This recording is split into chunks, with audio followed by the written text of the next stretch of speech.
शांति। 5 अगस्त 2023 बाप दादा के मधुर महावाक्य हैं। मीठे बच्चे, तुम अभी टिवाटे पर खड़े हो। एक तरफ है दुख धाम, दूसरी तरफ है शांति धाम और तीसरी तरफ है सुख धाम। अब जज करो हमें किधर जाना है। प्रश्न है आज का, किस निश्चय के आधार पर तुम बच्चे सदा हर्षित रह सकते हो? उत्तर, सबसे पहला निश्चय चाहिए कि हम किसके बने हैं। बाप का बनने में कोई वेद शास्त्र आदि पुस्तकें पढ़ने की दरकार नहीं है। दूसरा निश्चय चाहिए कि हमारा कुल सबसे श्रेष्ठ देवता कुल है। इस स्मृति से सारा चक्र याद आ जाएगा। बाप और चक्र की स्मृति में रहने वाले सदा हर्षित रहेंगे। गीत, किसी ने अपना बना के मुझको मुस्कुराना सिखा दिया। ओम शांति। तुम बच्चों को तो पहले खुशी होती है हम किसके बने हैं। ऐसे नहीं कहेंगे हम गुरु के बने हैं। बनना होता है बाप का, शरीर छोड़कर भी फिर बाप का बनना होता है। यहाँ भी बाप का बनना है। वेद शास्त्र आदि किसकी दरकार नहीं। बच्चा पैदा हुआ तो बाप समझते मेरी मिल्कियत का यह मालिक है। संबंध की बात है, तुम बच्चे भी जानते हो हम वास्तव में पहले भी पारलौकिक बाप से बाबा के बच्चे हैं। पहले हम आत्मा हैं, पीछे हमको शरीर मिलता है। तुमको शरीर तो है, अब तुमको बेहद का बाप मिला है। उसने आके अपना परिचय दिया है। तुम कहते हो बाबा हम आपके हैं और कोई संबंध नहीं। बाप के बच्चे बने हो या कहते हो मैं कोई गुरु गोसाई नहीं हूँ। बोर्ड पर भी ब्रह्मा कुमार कुमारियों का नाम लिखा हुआ है तो ज़रूर बाप भी होगा। लिखते हो हम ब्रह्मा कुमार कुमारियाँ हैं। यह संबंध हुआ ना। माँ बाप का संबंध चाहिए। गाते भी हैं, तुम मात पिता हम बालक तेरे, तेरी कृपा से सुख घनेरे। आत्मा को जैसे वह अविनाशी याद है। हम आपके जब बालक बनेंगे तब हम वर्षा लेंगे। अभी तुम जानते हो माता पिता के बने हैं। हमसे बाबा के बच्चे हैं तो ज़रूर बाप और वर्षा याद आता है। तुमको कोई पुस्तक आदि नहीं पढ़ाया जाता है, तुमको सिर्फ निश्चय कराया जाता है। बाप के बने हो तो अब उसको याद करो। बाप कहते हैं मेरे को याद करने से तुम लक्ष्मी नारायण बनेंगे। कितनी सहज बात है। विशाल बुद्धि होनी चाहिए ना। और तो कुछ नहीं समझाते हैं, सिर्फ अपने कुल की बात ही बतलाते हैं कि कैसे हम 84 के चक्र में आते हैं। बाकी वेद शास्त्र आदि पढ़ने से भी तुमको छुड़ाते हैं। बाप को ही याद करते रहना है। यह भी बुद्धि में है कि सृष्टि चक्र कैसे फिरता है। उसके आदि मध्य अंत को जानने से ही तुम उच्च से उच्च बनते हो, स्वर्ग के मालिक बनते हो। तुमको सदैव के लिए हर्षित मुख बनाता हूँ। कितनी सहज बात है, परंतु फिर भी भूल जाते हो। क्या कारण है? माँ बाप को कभी बच्चे भूलते नहीं हैं। बाप और वर्षे को याद करो तो सदैव हर्षित रहेंगे। जब कोई दुख होता है तो बाप को ही याद करते हैं। जरूर बाप ने सुख दिया है। कोई दुख देते हैं तो कहते हाय बाबा, हाय भगवान। हर जन्म में हाय हाय करते आए हो। अब तो तुम बच्चों को बिल्कुल सहज समझाते हैं। भल तुम तंदुरुस्त ना भी हो, कितने भी बीमार हो तो भी तुम सर्विस कर सकते हो। जैसे बीमारी में मनुष्य को कहते हैं राम राम कहो, तुम भी बीमारी में फिर औरों को बोलो से बाबा को याद करो। यह जरूर औरों को याद कराना पड़े। मरने की हालत में भी तुम यह नॉलेज औरों को दे सकते हो। परमात्मा के तुम बच्चे हो, उनको याद करो से बाबा बेहद का बाप है, वही वर्षा देंगे। सर्विस का शौक होगा तो मरने समय भी किसको ज्ञान देंगे। ऐसे नहीं हॉस्पिटल में पड़े रहे और मुख बंद हो जाए। मुख से कुछ ना कुछ निकलता रहे। कितनी अच्छी अवस्था होनी चाहिए। बीमारी में भी बहुत सर्विस कर सकते हैं। मित्र संबंधी आएंगे, उनको भी कहेंगे परमात्मा को याद करो, वही सबका रखवाला है। इसलिए शिव बाबा को याद करो, वह एक है। वर्षा भी सबको एक से मिलता है। लौकिक संबंध में वर्षा मेल को मिलता है। कन्या है ही 100 ब्राह्मणों से उत्तम। पवित्र को दान दिया जाता है। तुम कन्याएं सबसे पवित्र हो, इसलिए कहते हैं हम कन्या को दान देते हैं। वह बड़ा दान समझते हैं। वास्तव में वह कोई दान होता नहीं। दान तो भी तुम करते हो। कहते हो हम अपनी कन्या शिव बाबा को देते हैं स्वर्ग की महारानी बनने के लिए। परंतु कन्या भी ऐसी अच्छी पढ़ी लिखी हो, अपने देवी कुल की हो, जो समझाने से झट समझ जाए। सर्विसेबल चाहिए। छोटे बच्चों को तो नहीं संभालना है। कोई को भी समझाना बड़ा सहज है कि शिव बाबा तुम्हारा बेहद का बाप है। चित्र सामने है, देखो यह ऐसा सतयुग का वर्षा पा रहे हैं। ये लक्ष्मी नारायण को वर्षा कहाँ से मिला? कितनी सहज बात है। इसलिए बाबा बड़े चित्र भी बनवा रहे हैं। अभी यह नाटक पूरा होता है। हमने 84 जन्मों का पाठ बजाया। अब वापस बाबा के पास जाते हैं, फिर नई दुनिया में आएंगे। हमारा बाबा नई दुनिया का रचयिता है, उसका हमको मालिक बनाते हैं। आपको भी तरीका बतलाते हैं कि बेहद बाप से सदा सुख का वर्षा तुमको कैसे मिलेगा। एक तो समझाओ मैं आत्मा हूँ, मैं आत्मा खाती हूँ, मैं आत्मा चलती हूँ। यह बड़ी अच्छी प्रैक्टिस चाहिए। दे अभिमान टूट जाए। दे अभिमान को लौकिक संबंध याद आएंगे। देही अभिमानी को पारलौकिक बाप ही याद पड़ेगा। उठते बैठते चलते यह बुद्धि में रखना है मैं आत्मा हूँ। बाप की मत पर चलना है। शिव बाबा मत दे रहे हैं, अपने को आत्मा समझो। मेहनत करनी है। स्वर्ग के भांति तो बनेंगे, परंतु थोड़े में खुश नहीं हो जाओ।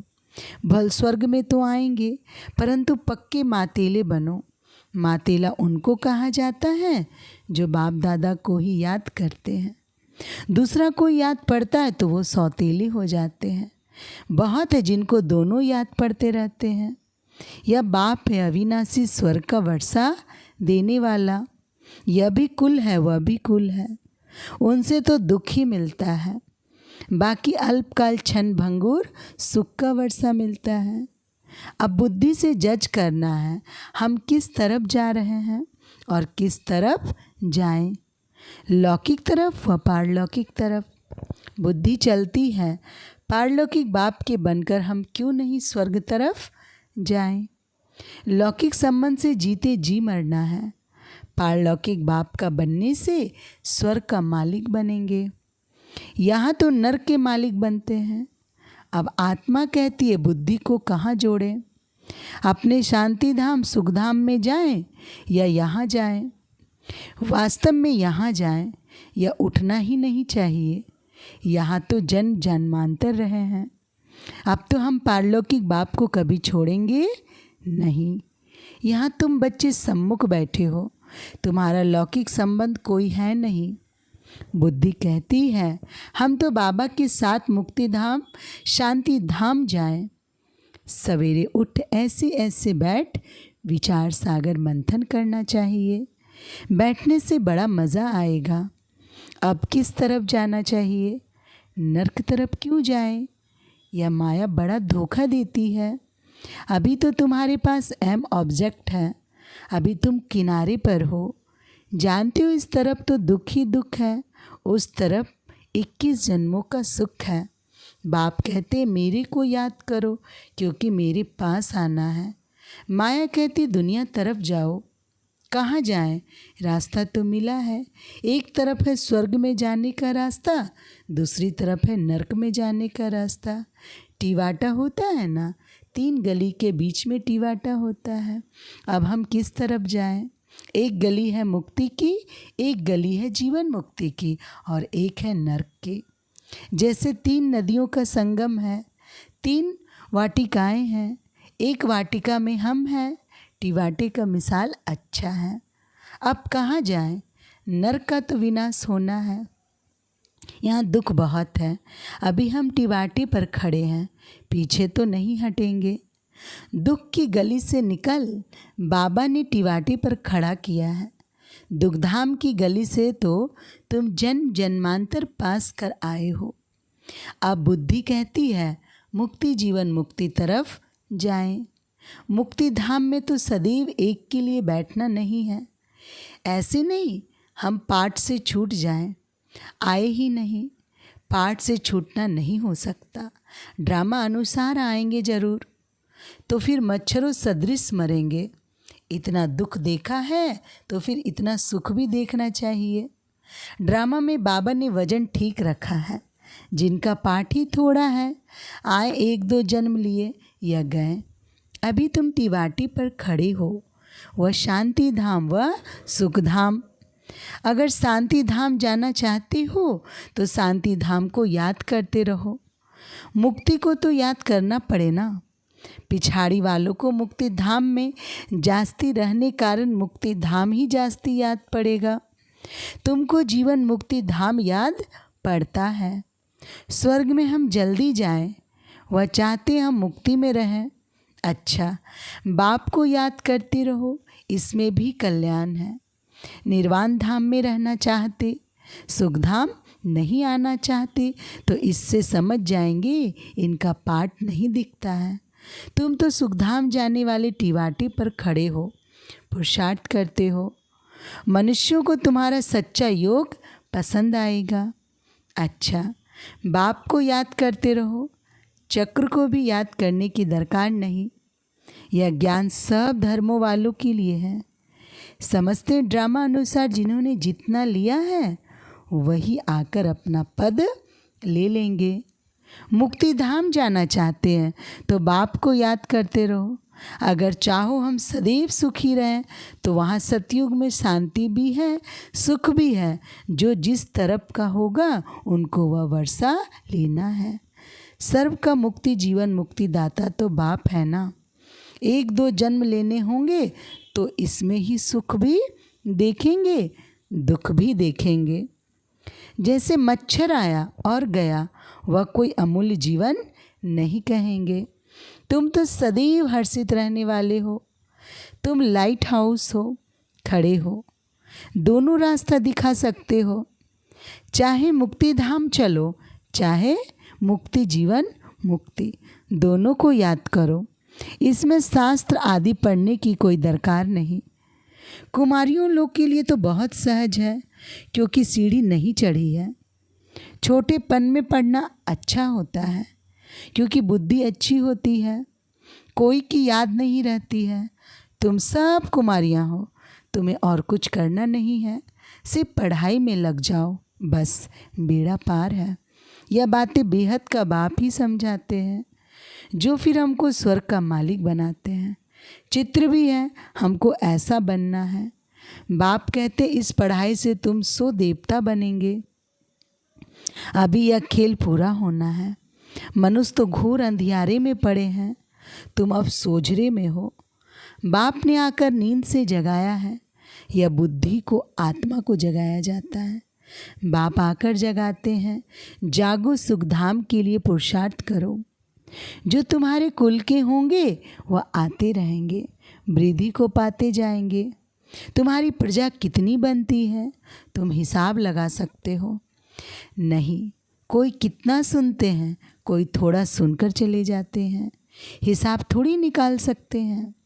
बड़ी माला छोटी माला, साहूकार प्रजा कैसे बनती है, कौन बनते हैं, वह सब बुद्धि में है।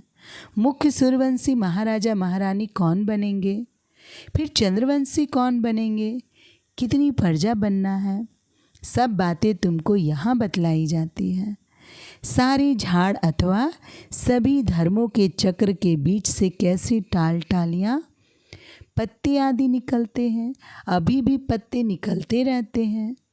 वहाँ निराकारी दुनिया एकदम खाली हो जाएगी, फिर विनाश होना चाहिए। बड़ी लड़ाई में करोड़ों मरे होंगे, अनगिनत यहाँ तो कितने खल्लास होंगे, बाकी थोड़े सतयुग में आकर राज्य करेंगे। अभी तो कितने मनुष्य हैं, अन ही इतना नहीं। तुम बच्चे जानते हो बाबा आते ही हैं संगम पर। बाप समझाते, बच्चे शरीर निर्वाह अर्थ कर्म तो करना ही है। हर बात में राय पूछते जाओ, हर एक का हिसाब किताब अपना अपना है। श्रीमत अविनाशी सर्जन से लेते जाओ, सबको अपनी अपनी दवाइयाँ बताएंगे। समझाया जाता है यह दुनिया खल्लास हुई पड़ी है, अब बाप को याद करो तो बेड़ा पार हो जाएगा। बाप आए हैं नरक का विनाश कर स्वर्ग की स्थापना करने। हम आपको भी राय देते हैं, श्री श्री से मिली हुई श्रीमत हम आपको भी देते हैं। बाप कहते मुझे याद करो तो तुम स्वर्ग के मालिक बनेंगे। अच्छा, मीठे मीठे सिखिला दे बच्चों प्रति माता पिता बाप दादा का याद प्यार और गुड मॉर्निंग। रूहानी बाप की रूहानी बच्चों को नमस्ते। हम रूहानी बच्चों की रूहानी बाबा को नमस्ते। धारणा के लिए मुख्य सार, पहली पॉइंट, सर्विस का शौक़ रखना है, बीमारी में भी बाप की याद में रहना है और दूसरों को भी याद दिलाना है। मुख से ज्ञान दान करते रहना है। दूसरी पॉइंट, पक्का मातेला बनना है, अर्थात एक बाप की ही याद में रहना है। सवेरे सवेरे उठ विचार सागर मंथन करना है, दूसरा कोई भी याद ना आए। वरदान, अपनी शुभ और शक्तिशाली भावनाओं द्वारा विश्व परिवर्तन करने वाले विश्व कल्याणकारी भव। स्पष्टीकरण, आप बच्चों के मन में सदा यही शुभ भावना है कि सर्व का कल्याण हो, हर आत्मा अनेक जन्म सुखी हो जाए, प्राप्तियों से संपन्न हो जाए। आपकी इस शुभ और शक्तिशाली भावना का फल विश्व की आत्माओं को परिवर्तन करा रहा है। आगे चल प्रकृति सहित परिवर्तन हो जाएगा, क्योंकि आप संगम युगी श्रेष्ठ आत्माओं को ड्रामा अनुसार प्रत्यक्ष फल प्राप्त होने का वरदान है। इसलिए जो भी आत्माएं आपके संपर्क में आती हैं, वह उसी समय शांति व स्नेह के फल की अनुभूति करती हैं। स्लोगन है, त्रिकालदर्शी स्थिति में स्थित रहकर निर्णय करो तो हर कर्म में सफलता प्राप्त होगी। अच्छा, ओम शांति।